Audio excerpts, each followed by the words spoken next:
19h50, c'est l'heure de l'info sur NCI. Bonsoir et bienvenue. Comme tous les mercredis, nous reviendrons sur les temps forts du Conseil des ministres. Les membres du gouvernement se sont réunis ce matin sur la présidence du chef de l'État. Le gouvernement veut renforcer son dispositif de surveillance du territoire avec l'acquisition prochaine de 2 aéronefs. Et pendant ce temps, les commandos marins et forces spéciales peaufinent le dispositif opérationnel de sécurité sur la mer et la lagune. Vous verrez dans ce journal l'exercice opérationnel de ce mercredi 10 novembre. L'exercice qui permet de tester la synergie d'action entre ces différentes forces sur les eaux territoriales du pays.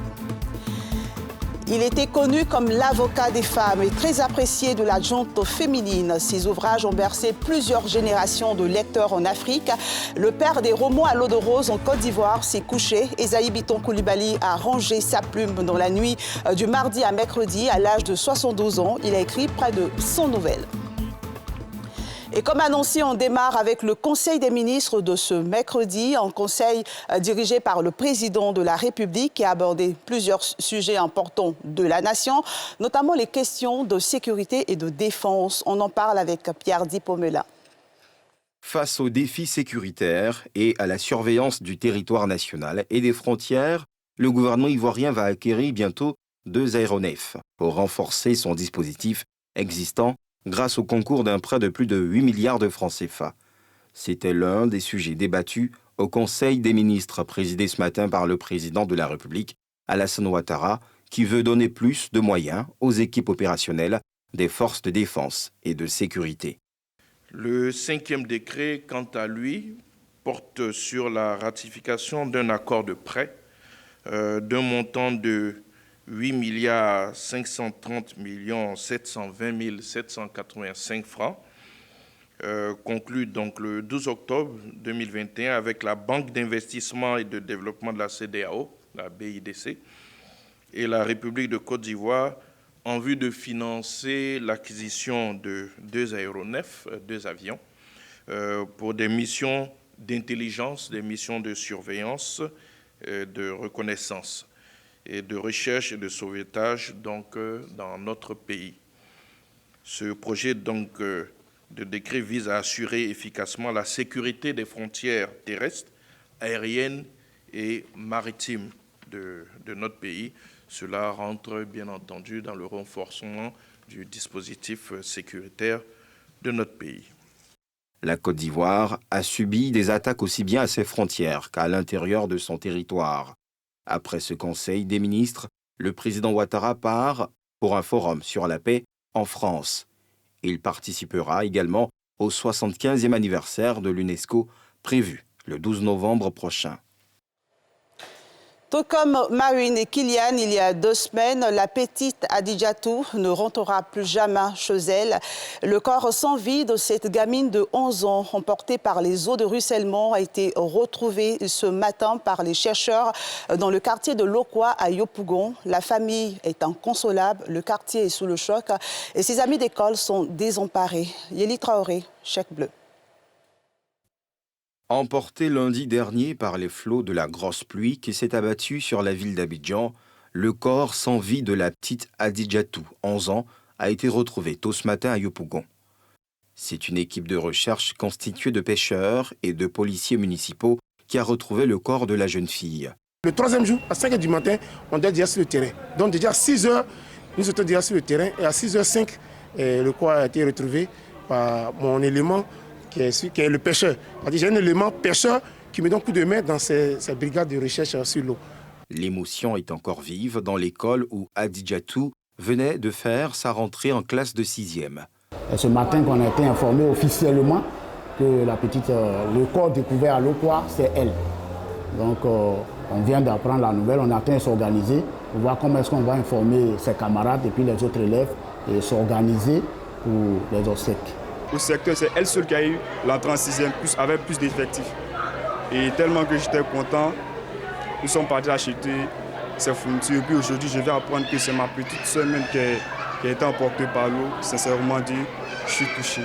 Je suis vraiment touché. Dans la concession familiale, 6 à Yopougon, Port-Boué 2, où parents et amis de la famille sont réunis depuis l'annonce de la disparition de la jeune fille L'émotion est également palpable. Dieu merci, ce matin, nous avons quand même pu avoir au moins un petit sourire parce que le corps sans vie de notre fille a été retrouvé. Bien sûr que ça nous fait mal, mais néanmoins c'est un soulagement. Nous savons que nous pouvons au moins l'enterrer quelque part. C'est ce qui fait pour nous, c'est ce qui est pour nous un soulagement. Nous sommes frappés par un drame. Et donc nous sommes là en tant qu'êtres humains. C'est vrai en tant qu'habitants de la commune, mais en tant qu'êtres humains, pour apporter notre compassion, notre soutien à la famille. On peut au moins faire sortir notre cri de cœur pour dire que nous avons mal et que nous souhaiterions que le gouvernement puisse faire le nécessaire pour ne pas que ce genre de choses arrivent. Vous voyez, en moins de 2 semaines, nous avons 3 morts d'enfants. C'est trop, parce qu'une mort déjà, c'est beaucoup. Donc nous encourageons les autorités à faire le nécessaire pour que ce genre de sinistre-là n'arrive plus. Adidjatou sera inhumé demain, jeudi, après-midi. Intéressons-nous maintenant à ce qui peut être considéré comme la ceinture du Grand Abidjan, la voie Y4. En effet, cette voie va relier 8 communes, dont Abobo, Yopougon et Songon, 74 milliards de francs CFA. C'est le coût du projet qui permettra d'améliorer la fluidité routière. Les explications de Thiemé Dondji. La rocade Y4, voie de contournement d'Abidjan. Sur le terrain, les travaux vont bon train.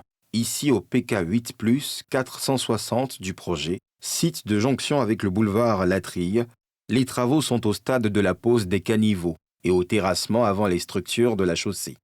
Le linéaire fait la jonction avec la voie d'Alépé et traverse Abobo pour rejoindre Anyama. La sortie est d'Abidjan, de là, cap sur Jacquesville. Point de jonction Yopougon Carrefour Jesco. Au PK 0 du linéaire de 19 km, Yopougon, Songon, Carrefour Jacquesville, sur la sortie ouest d'Abidjan, des piliers sont déjà sortis de terre. Au pied des piles, ces agents s'affairent à coffrer la culée. Abidjan Sud, la Y4 prend la destination de Port-Boué sur un linéaire de 19,72 km. Puis Marcory sur un linéaire de 4,42 km avant la jonction avec Abidjan Nord.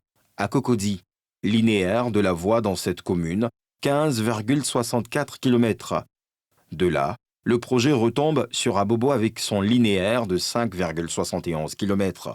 L'ouvrage de modernisation du trafic routier dans le Grand Abidjan, fièrement présenté par le Premier ministre Patrick Hachi lors de son grand oral d'hier lundi devant la presse, coûtera 74 milliards de francs CFA. Il est rentré dans sa phase de réalisation depuis le mois d'octobre 2020. L'équipe d'exécution sur le terrain reste confiante quant à la livraison du terrain avant 2023. Le secteur du transport en commun n'est plus l'apanage des hommes. Les femmes font leur entrée à petits pas. Elles ne sont certes pas nombreuses, mais se font remarquer dans les rues. Devenir chauffeur de taxi a toujours été une aspiration pour certaines, mais pour d'autres, par contre, elles ont été contraintes par les difficultés de la vie. Jean-Michel Kouadio, Fulgence Kisiedou et Mathurin Badé ont rencontré ces femmes chauffeurs de taxi dans les communes de Koumassi et de Cocody.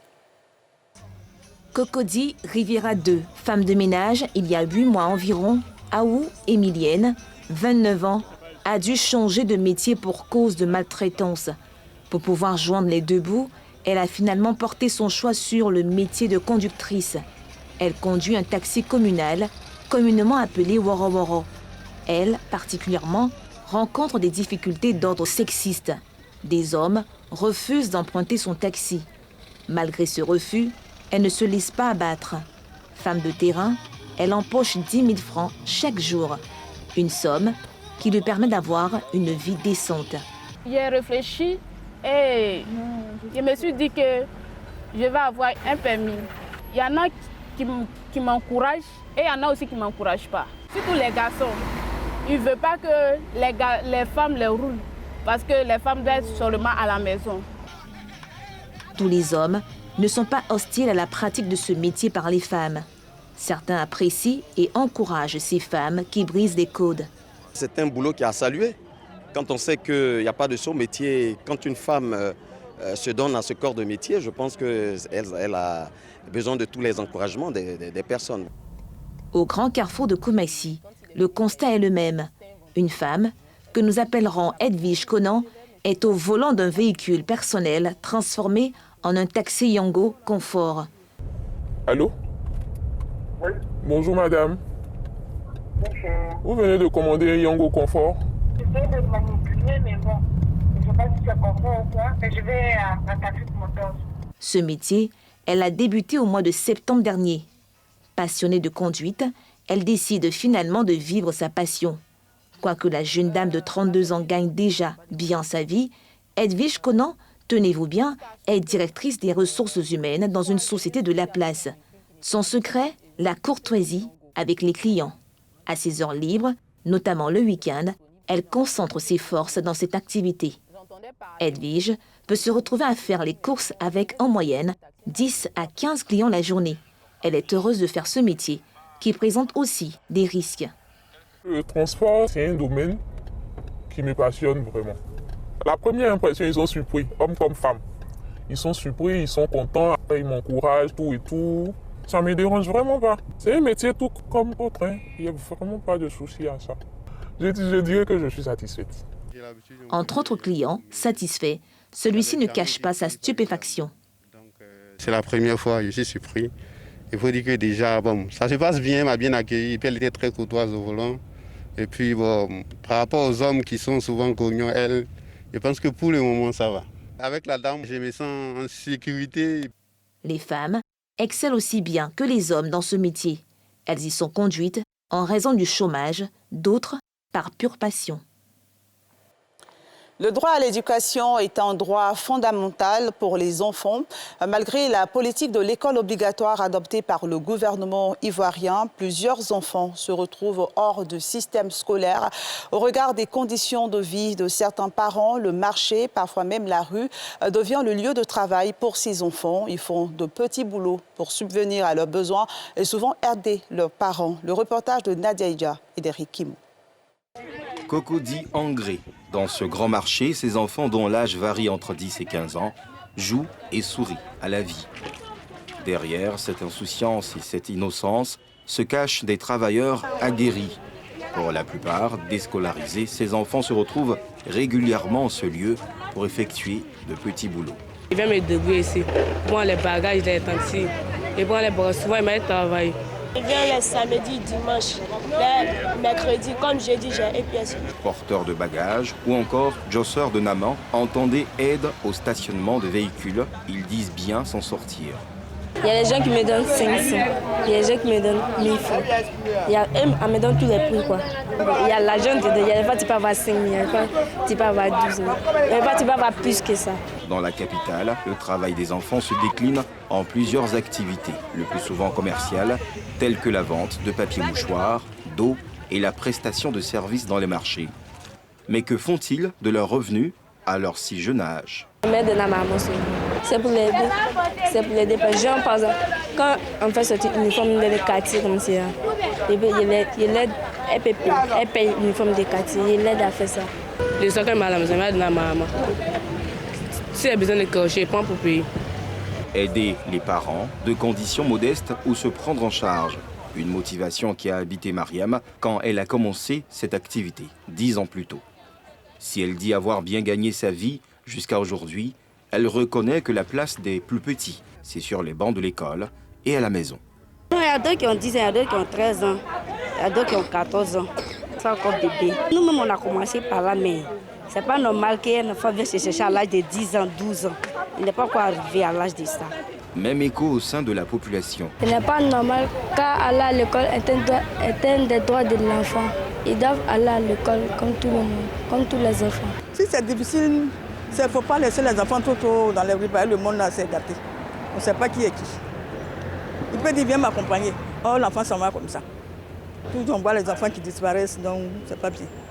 Les parents doivent leur dire non. Face à l'ampleur du phénomène dans la ville, les autorités compétentes sont invitées à voler au secours de ces enfants et de leurs familles. Je pense que l'État doit préparer des structures pour pouvoir mieux s'occuper de ces enfants-là, car ils ont besoin d'une chance comme la nôtre. Notons que malgré l'école obligatoire en Côte d'Ivoire pour les enfants de 6 à 16 ans, près de 2 millions d'entre eux, majoritairement des filles, ne sont pas scolarisés. Depuis plusieurs années, la Fondation Children of Africa de la première dame Dominique Ouattara a fait de la lutte contre le travail des enfants son cheval de bataille. Une unité spéciale de la police criminelle en charge de la lutte contre la traite des enfants et la délinquance juvénile existe également pour mettre fin à ce fléau. Et je vous le disais en sommaire, la Côte d'Ivoire peaufine son dispositif de riposte sécuritaire sur les eaux territoriales. Les forces spéciales des armées de terre et de l'air et le frère d'armes commando fusilier marin ont évalué au cours d'un exercice leur interopérabilité face à toute menace sécuritaire. Thiemé Dondier et Fulgence Kisiedo. Eaux territoriales ivoiriennes, théâtre de l'opération interarmée Requin 2021. Une plateforme gazière improvisée attaquée.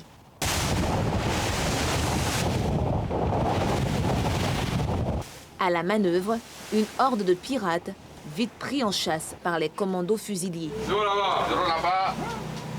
Là-bas, il y a zéro, en route au 185. Au sol, les forces spéciales organisent leur appui et se déploient.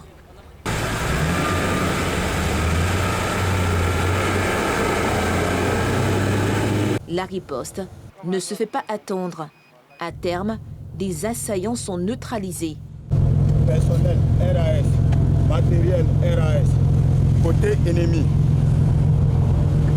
4 pirates neutralisés, armement saisi, 4 AK, 8 chargeurs gagnés, 2 postes satellitaires et 1 otage libéré.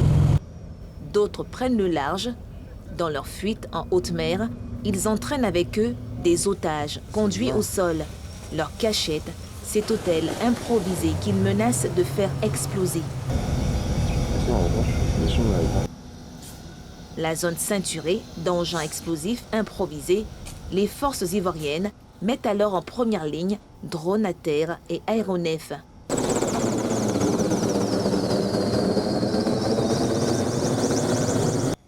La zone déminée, le commando interarmé à dominance marine passe à l'offensive. La force ennemie est hors d'état de nuire. Ainsi s'achève le scénario de l'exercice spécial interarmé. Bilan, aucune perte en vie humaine, côté force attaquée.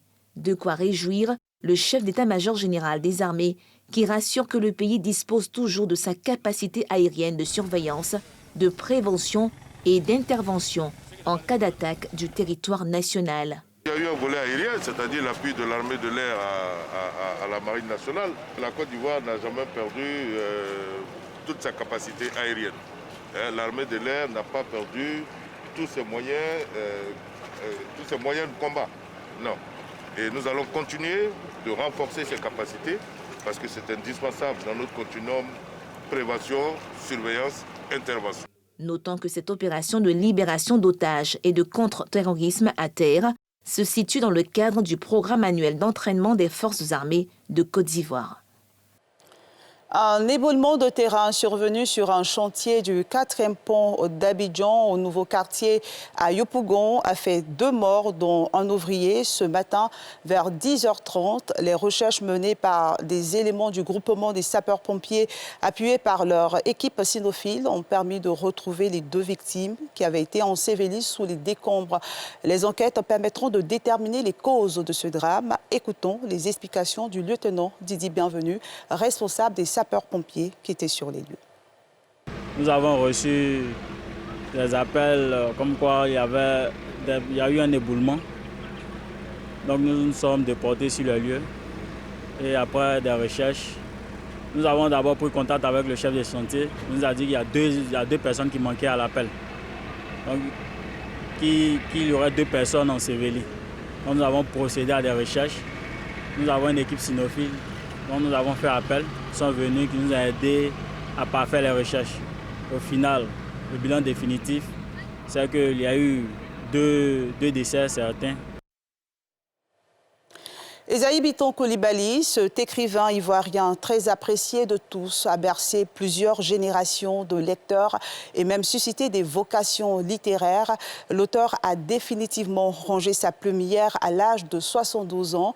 Il était considéré comme le père des romans à l'eau de rose en Côte d'Ivoire. Surnommé l'auteur des femmes, Esaïe Bitton Coulibaly, très adulé par la gente féminine, a écrit environ 100 nouvelles, romans et essais dans sa carrière littéraire. On se souvient de ses livres et pourtant elle pleurait, Merci l'artiste, La bête noire, Ah les femmes, des œuvres qui lui ont valu de nombreux prix. L'écrivain a été classé par le magazine français L'Express parmi les 100 personnes qui font bouger la Côte d'Ivoire. Pierre Dipomela. Esaïe Bitton Coulibaly n'est plus. Il a rangé définitivement la plume. Décédé des suites d'une longue maladie qu'il a tenu loin de ses lecteurs. Esaïe Bitton Coulibaly était certainement l'un des plus prolixes et éminent écrivain ivoirien de la romance et du fantastique, avec une vingtaine de romans et nouvelles. Ah les femmes, une onomatopée titre d'un recueil de nouvelles à l'eau de rose, édité en 1987, propulse l'écrivain à la tête des ventes et lui donne définitivement un visage. Et les litres de nouvelles et de romans s'enchaînent autour de la femme et des intrigues de l'amour. La femme devient sa muse, son inspiration. Au nombre de ses œuvres à succès, La légende de Sadio, 1978, et Le destin de Bakary, 1979, inscrit au programme scolaire. L'immeuble des célibataires, en 1991. Encore les femmes, toujours les femmes, en 1995. Mon mari est un chauffeur de taxi, 1998. Que Dieu protège les femmes, en 1999. En 2002, le prix Nyonda pour son roman Merci l'artiste. Et pourtant, elle pleurait, prix Yambo Ouelegoum, 2008. Esaïe Bitton Coulibaly brise les codes de l'écriture et réussit à intéresser les jeunes à la lecture, mais aussi à l'écriture, notamment l'auteur du recueil de nouvelles à succès Les codes de la vie. Il a permis à nous autres d'emboîter ses pas. Parce que déjà à l'époque, on voyait la littérature avec des règles et tout. Et le style de Bitton, je pense qu'on a pratiquement le même style et plusieurs fois les gens m'ont comparé à Bitton. Il a suscité en nous l'envie de lire et même d'écrire. C'est un grand frère, c'est une grosse perte, c'est une icône. Et vraiment, je souhaite mes condoléances à sa famille biologique déjà, mais aussi à la Côte d'Ivoire, à l'Afrique. Esaïe Bitton Coulibaly quitte le monde des vivants à l'âge de 72 ans, mais ses œuvres le gardent en vie dans le cœur des lecteurs. Merci, l'artiste. Le décès d'Esaïe Bitton Coulibaly est une véritable perte pour la famille de la littérature africaine. Toutes nos condoléances à sa famille biologique et à sa famille littéraire. Et c'est ici que prend fin ce journal. Merci de votre fidélité. Prenez soin de vous et à très bientôt.